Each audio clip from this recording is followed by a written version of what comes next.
അതുകൊണ്ട് ഞാൻ പറഞ്ഞു പ്രൊഡക്റ്റിന് റേറ്റ് കൂടുതലാണെങ്കിലും അതിൻ്റെ പവർ ഒന്ന് വേറെയാണ്, അതിൻ്റെ ക്വാളിഫിക്കേഷൻ അല്ലെങ്കിൽ ഇതൊന്നും കൂടുതലാണ്. ക്വാണ്ടിറ്റിയും ക്വാളിറ്റി.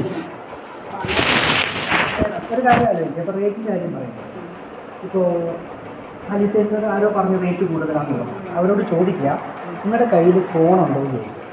ഇക്കാലത്ത് സ്മാർട്ട് ഫോൺ ഇല്ലാത്തവർ കുറവാണ്, എല്ലാവരെയും കാണും, ചെറുതെങ്കിലും ഒന്ന് കാണും അല്ലേ.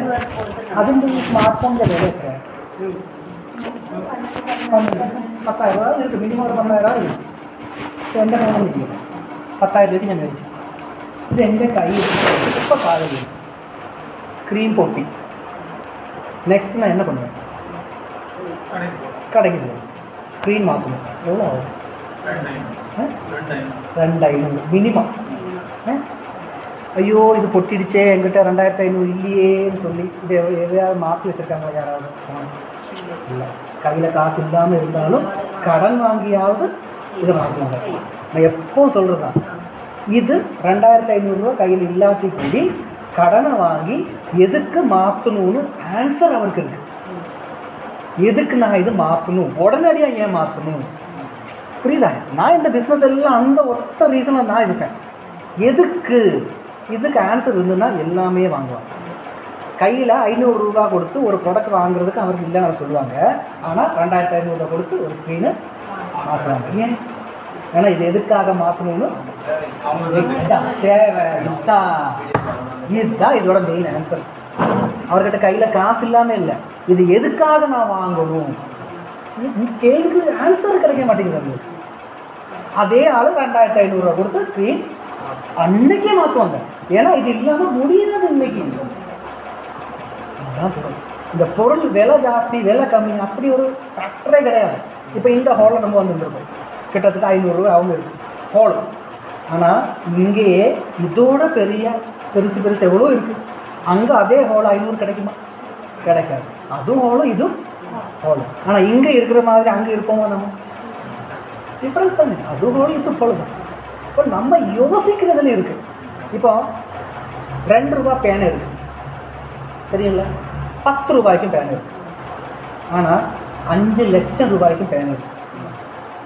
10 ரூபா பேனை இங்கே இருக்குது. இவனை பொறுத்த வரைக்கும் 2 ரூபா பேனை விலை கம்மி. ஆனால் இவனை பொறுத்த வரைக்கும் 5 லட்சம் ரூபா பேனை. இப்போ பேனைக்கு விலை ஜாஸ்தி கம்மின்னு இல்லை, இவனுக்கு ஒரு விலை அவ்வளோதான். இப்போ வினீதுக்கு ஒரு விலை இருக்குது, அதை டிசைட் பண்ணுறது வினீத். இனி வினீதோட விலை கம்மியாக ஜாஸ்தியாக டிசைட் பண்ணுறதாரு அருண், ராஜேஷ் சார், ஆலி சாண்டி, இவங்க டிசைட் பண்ணுவாங்க வினீதுக்கு விலை. ஆனால் எனக்குன்னு ஒரு விலை தான் இருக்குது. இந்த பொருட்களுக்கு ஒரு விலை தான் இருக்குது. கம்மியா ஜாஸ்தியா இவன் எதோட கம்பேர் பண்ணுறாங்க அதை பொறுத்து. 10 ரூபா பேனை நான் 5 லட்சம் கம்பேர் பண்ணால் 10 ரூபா பேனை கம்மி, அது ஜாஸ்தி. ஆனால் அதே 10 ரூபா பேனை நான் 2 ரூபா பேனை கம்மியாகும், இவன் ஜாஸ்தி இவன் கம்மி. ஒரு வேலையில் அவன் ஜாஸ்தி, ஒரு வேலையில் இவன் கம்மி. அதை எப்படி பொறுத்து? அவனுக்கு ஒரு வேலை தானே இருக்குது. இப்போ நம்ம எதோட கம்பேர் பண்ணுறோமோ அது பொறுத்து இருக்குது இந்த ரேட்டு ஜாஸ்தி கம்மி. அது அப்படி ஒரு ஃபேக்டரே கிடையாது. இப்போது ரஜினிகாந்த் ஒரு சினிமா எவ்வளோ போடுவாங்க, ஆனால் அந்த ஸ்டார் வேல்யூ இல்லாமல் எவ்வளோ அக்சஸ் இருக்காங்க. 2 லட்சம் 3 லட்சம் 5 லட்சம் சொல்ல முடியுமா? அவன் ஜாஸ்தி வாங்க, அவனோட மூல்யம் இவரோட மூல்யம் அவ்வளோதான். இவருக்கு ஒரு மூல்யம் அவ்வளோதான். இந்த ப்ராடக்ட்டுக்கு ஒரு மூல்யம் இருக்குது. அது ஜாஸ்தி கம்மி அதெல்லாம் முன்னாடி இருக்கவன் எதோட சேர்த்து கம்பேர் பண்ணுறானோ அது போல இருக்கும். அதான் சொன்னேன், இது 2,500 கொடுத்து அவன் உடனடியாக மாற்றுவான். ஆனால் 500 கொடுத்து இந்த பேஸ்ட்டு இல்லை இந்த ப்ராடக்ட் வாங்க மாட்டாங்க. இதுக்கு வாங்கணும்னு ஆன்சர் இல்லை. அதை சொல்லி கொடுக்கறதுக்கு தான் இந்த கம்பெனி நமக்கு காசு கொடுக்கும். நீ எதுக்கு இது பண்ணணும்பா? இப்போ வசந்த ஒரு வேலையிலேருந்து இறங்கிடும்.